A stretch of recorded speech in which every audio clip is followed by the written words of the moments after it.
కురుక్షేత్ర సంగ్రామం జరుగుతుండగా ఒక రోజున ఈ అర్జునుడు సంశప్తకులు అనబడేటటువంటి వాళ్ళని గెలవడం కోసం, వాళ్ళతో యుద్ధం చేయడం కోసం కురుక్షేత్ర సంగ్రామ భూమికి దూరంగా వెళ్ళాడు.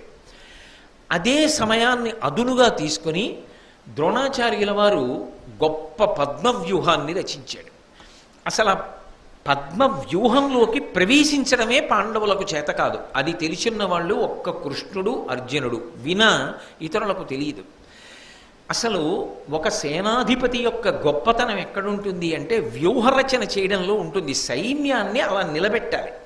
అలా నిలబడితే అసలు అందులోకి ప్రవేశించడం దుస్సాధ్యం అనుకోండి, తన సైన్యాన్ని తాను రక్షించుకుంటాడు, ఎదిరి సైన్యాన్ని నష్టపరుస్తాడు. ద్రోణాచార్యుల వారు అరివీర భయంకరుడు కాబట్టి అర్జునుడు లేడు, ఇవాళ ఆయన తెలుసుకున్నాడు, దూరంగా ఉన్నాడు. కాబట్టి వెంటనే పద్మవ్యూహాన్ని రచించాడు. పద్మవ్యూహంలోకి ధర్మరాజు కాని, భీముడు కాని, నకులుడు కాని, సహదేవుడు కాని ప్రవేశించలేరు, ఆయనకి తెలుసు. కాబట్టి పాండవుల వైపు విశేషమైనటువంటి నష్టం జరుగుతుంది, అనేక మంది పడిపోతారు. పైగా ధర్మరాజో, భీముడో, నకులుడో, సహదేవుడో పడితే ఎంత ప్రమాదం యుద్ధంలో. కాబట్టి అసలు పద్మవ్యూహంలోకి ప్రవేశించడం ఎలా, దీని గురించి ఆలోచించాడు ధర్మరాజు గారు. ఆయనకి జ్ఞాపకానికి వచ్చింది, సుభద్రార్జునుల యొక్క కుమారుడైనటువంటి అభిమన్యుడు పద్మవ్యూహంలోకి ప్రవేశించగలడు.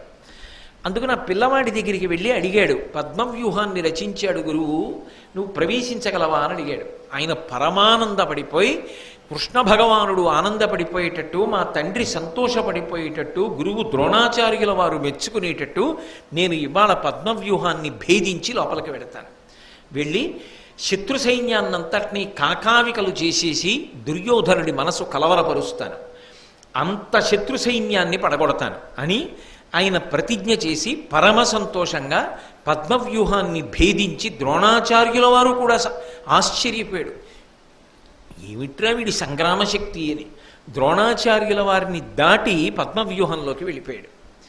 ఆ పద్మవ్యూహంలోకి వెళ్ళిపోతూ ఆయన ఏమనుకున్నాడంటే, వ్యూహాన్ని భేదించేశాను కాబట్టి వెనక పెదనాన్నగారు ధర్మరాజు గారు వస్తారు, భీమసేనుడు వస్తాడు, నకుల సహదేవులు వస్తారు, దృష్టజ్యుమ్నుడు వస్తాడు, ద్రుపద మహారాజు వస్తాడు, సైన్యం అంతా ఉంటుంది వెనకాతల.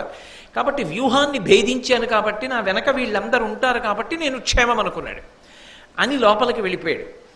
వీళ్ళు లోపలికి వెడదాం అనుకున్నారు, మొత్తం పాండవ సైన్యాన్ని ఆపేశాడు సైంధవుడు. శివుడి వరం ఉందిగా, అర్జునుడు